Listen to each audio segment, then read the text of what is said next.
दोस्तों इमेजिन करो, एक वक्त ऐसा था जब सब लोग एक ही जगह रहते थे और एक ही भाषा बोलते थे।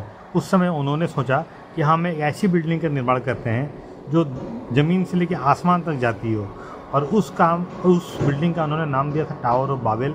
और ये एक रिलीजन, हिस्ट्री, साइंस में मिला हुआ एक बेजोड़ किस्सा है जो मैं आपके सामने आज पेश कर रहा हूँ, और ये रियलिटी है। आप गूगल में हिस्ट्री में इसको देख के जान सकते हैं, ये एक्चुअल में था।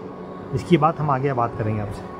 नूह की कश्ती बचने के बाद लोगों ने डिसाइड किया कि अब हम एक ही जगह रह रहे हैं, एक ही भाषा बोलते हैं, अब हम एक ऐसी बिल्डिंग का निर्माण करते हैं, एक ऐसी इमारत का निर्माण करते हैं जो ज़मीन से आसमान तक जाती हो, और मुसीबत के समय इस तरह कुछ जो आपदा आएगी तो उसमें रुक के हम अपनी जान बचा पाएंगे। तो वो लोगों ने उस समय टावर ऑफ बाबेल का निर्माण कार्य शुरू किया, और वो काम शुरू भी हो गया। लेकिन बाइबल के जेनेसिस में लिखा है, और आपका यहूदियों के जुडाइज़म में भी लिखा है, उनके भी किताब में लिखा है कि उस समय ईश्वर ने सोचा कि अगर वो इनको ये काम करने देंगे, अगर ये इंसान मिल कर के एक साथ रहेंगे तो ये आने वाले ज़माने में ये कुछ भी कर सकते हैं। तो उस समय क्या हुआ, आसमान से एक तेज रोशनी आई, और उनके जितने के लैंग्वेज थे सब सारे के सारे लोगों का भाषा अलग अलग हो गया। दोस्तों इमेजिन करो, आप एक जगह में हो जहाँ काम करते हो, अचानक से सब लोग अलग अलग भाषा बोलने लगे। तो क्या हुआ, उनके बीच में विवाद शुरू हो गया, वहाँ का काम रुक गया, और रुकने के बाद फिर सब लोग अलग अलग अपने अपने रास्ते में चले गए। इसी की वजह से आज दुनिया में इतनी सारी भाषाएं बोली जाती है, उसका उत्पत्ति यहाँ से हुआ है। ये है इसकी कहानी।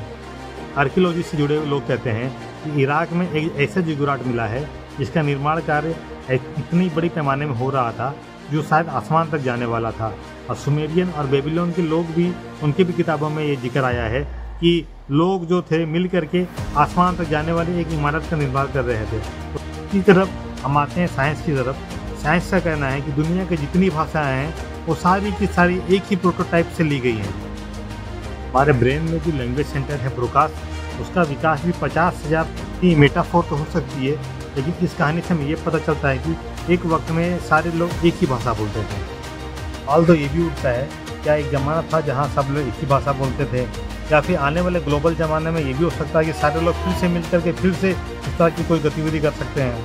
इस ज़माने में AI और मशीन्स आज हमें फिर से उसी ग्लोबल यूनिवर्सल लैंग्वेज की तरफ लेकर के जा रही है, जहाँ सब लोग एक ही भाषा बोल रहे हैं, एक ही तरह से काम कर रहे हैं, एक दूसरे को अच्छे से समझ रहे हैं। तो क्या ये फिर नए ज़माने की नई तरह की टावर ऑफ बाबेल की शुरुआत है? इसके ज़माने में इंसान आसमान तक पहुँच गया है, सारे सैटेलाइट्स, सारे नेटवर्क, सारे टावर्स, और जितने भी वो मशीन भेज रहा है, रॉकेट भेज रहा है। तो क्या ये फिर से एक टावर ऑफ बाबेल की शुरुआत है, या टावर ऑफ बाबेल बन चुका है? फैक्ट ये भी है, इस्लाम में एक कोट आता है कि एक ज़माना ऐसा भी आएगा जब फिर से पुराने ज़माने की तरह लोग घोड़े पर सवार होंगे और तलवार से जंग होगी। तो क्या ये फिर से टावर ऑफ बाबेल को जिस तरह से गिराया गया था, कुदरत का कुछ ऐसा कहर आएगा जो सारे के सारे इंसान का फिर से जो टावर ऑफ बाबेल बनाने की कोशिश है उस पर पानी फिर जाएगा, इंसान फिर से अपने उसी जगह पे आ जाएंगे? क्या ये सवाल बनता है, क्या ऐसा हो सकता है? और ये सारी चीज़ें जो है हमारे रिलीजियस बुकों में है।